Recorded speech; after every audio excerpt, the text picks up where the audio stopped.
listen, I've known you a long time, but I got to imagine that one of the few times you stopped in your tracks was when you saw that raw 52 Topps Mantle ungraded. And so if we could, I'd like to share that experience with the audience, because for me, question. I personally would love to just like know, like, what was it like to be you? I know you you pretty right well. In there. I'll put you right in there, because this is an interesting one. And I'm going to tell you, because the reason I'm saying it's a great question, it seems simple, but my answer is going to really put you how I was and the way my thought process worked, because this was not a consigner. If you talk to some people in our business, they'll say they couldn't believe I closed it, because the consigner is not somebody that needs money, and he has been down the road with other people before trying to sell it, and he wouldn't do a deal with anybody. So when I go into his memorabilia room, I see this card in a card saver in a screw down. So it's not in the screw down being pressed, it's just in a card saver in the screw down, right? Sure. But nonetheless, I just kind of like tightened up a little bit. So I'm like, I look at it, but I don't pay a ton of attention to it, because as you know, no matter what a card looks like, the grading companies can do whatever they want. Okay. So I am not saying anything other than it looks rose and fine to me. It looks great. There could be a wrinkle on it. It could be, I mean, I have no idea. I'm not going to give my full opinion until I can have it in my hands. As you know, as a grader, I need the card in my hands. People ask me all the time, you've got some of the best eyes in the industry, can you just tell me what this is going to grade? And Leighton, as you've got great eyes yourself, until you have it in your hands, okay, a card can have a pressed out something, there could be an alteration, there could be a crease on the back. You really need it in your hands to examine it before you can tell somebody, right? So I don't have a signed agreement. So the last thing I want to do is tell them, Anthony's his name, obviously was public. Just talked to him yesterday to catch up. So I was excited because I thought what it could be. I was like, wow, this looks like a mint rose and find example, and I'm really don't want to even say much until I have a signed agreement. So the first day we talked about what we'll do as heritage. Okay. And if it grades this, if it doesn't grade this, you're going to get it back because you're not going to want to sell it. Okay.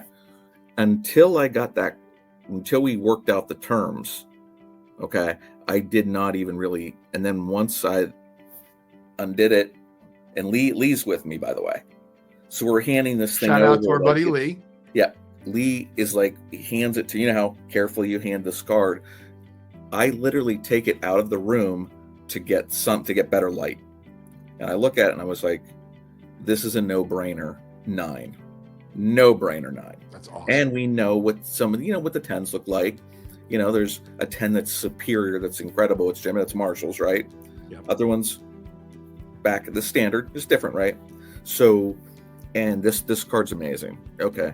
If it was graded back in the day, it would have graded a 10. And then it was just from there, I was blown away. I couldn't believe it. I knew this was going to 9. And then it was just a matter of who do I use for it. And I obviously chose SGC. That's where it went.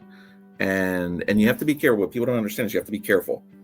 If you send it to a grading company and say that grading company doesn't get it right the first time, or they just say, they change their mind, you have to disclose if somebody asks you, what did this other company grade it?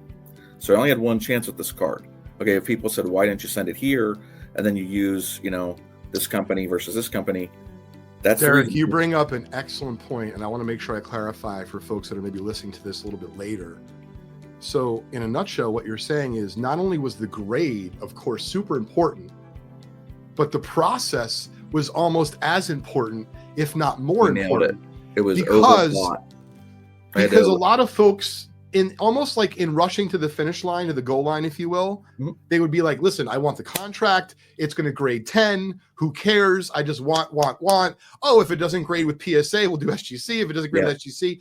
But kudos to you, Derek, and the Heritage team for understanding that this was far more nuanced. Even though it's an unnumbered card, meaning it's not serial numbered, it still didn't matter. It was so high profile. Yes. As you said, people had known about this in the hobby. The people in the know had known about this card. Knew he had it. People tried to do deals with him and they couldn't. And he trusted me, and I said, thank you so much for trusting me. You're also trusting Heritage. Okay. And you should, because this is why I'm here and not somewhere else. I believe in what we do. But if there was I basically say we ran the flea flicker, because it was not only get the deal signed, it was and make the right choice. And it's not saying that, say PSA 9s it, there's no issue. But if they don't put a 9 on it, and then I am run out of time and I go to SGC, then if it was an 8 or an 8.5 and then SGC 9s it, I got to tell people, if they ask, that's full disclosure. You have to be full disclosure in the auction business. There's nothing to hide. There's nothing wrong with grading. Companies see things differently, as we know. There's nothing wrong with that. Okay, I could grade a card. I was the director of grading plenty of times. Maybe Leighton, you reviewed cards with me when you submitted, or other people. I try and be unbiased, show it to the other senior graders. If I graded it, let them decide. I can even raise my own cards or lower my own cards that I've seen, because you get a fresh look the next day. Okay, but on this, you really have one chance to grade it one time. And SGC and PSA didn't have a 9.5 either. I knew they weren't going to 10 it, but they didn't have a 9.5. SGC had the 9.5, so I wanted that, the 9.5, and that's what it came back. I think it looked wonderful. It was something I didn't experience before, because when we had it out at a show, anytime I went near the case where that card was in its own case, right? If you remember it at the National. I do remember. Every time I went near it, a line would form, almost like they waited, because I was the guy. Because what was great, Leighton, and what I loved about this was it didn't matter what race, what gender, what age. The line of people from 8 years old to 80 years old. That's cool. From every different country. Okay, it was amazing how many people wanted a picture with this card.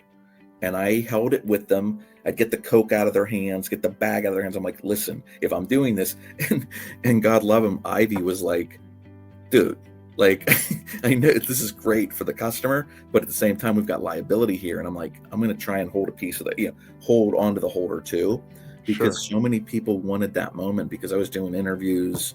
It was on TV, on lots of TV shows, and I just wanted to see the excitement, because you and I are longtime hobbyists. And the one thing during an awful time in our history with the pandemic, the one bright spot was our hobby gave so many people joy, right? And I loved watching people smile, from grandmas to 8-year-olds, holding this card, saying they were with the famous Mickey Mantle card. So it was really cool to experience that.